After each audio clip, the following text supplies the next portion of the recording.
Please subscribe and remember to turn on notifications. And check out our other free lessons on our YouTube channel. Do you want to access more free videos? If so, click the link below and register for our free course.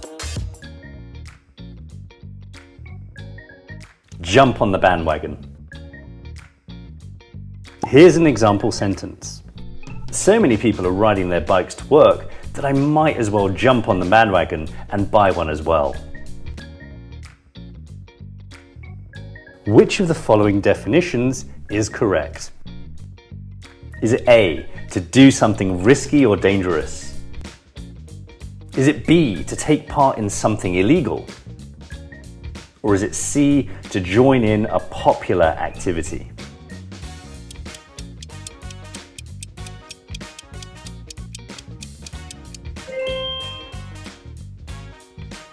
And the correct answer is C, to join in a popular activity.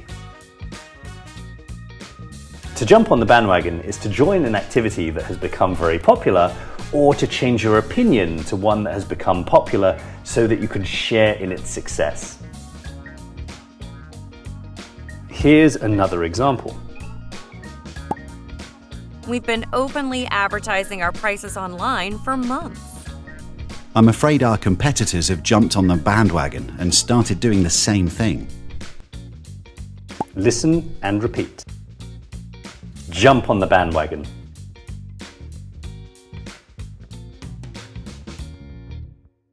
Thank you for watching. Don't forget to subscribe and check out our other free lessons on our YouTube channel. Do you want to access more free videos? If so, click the link below and register for our free course. You can also sign up for a live lesson with a teacher.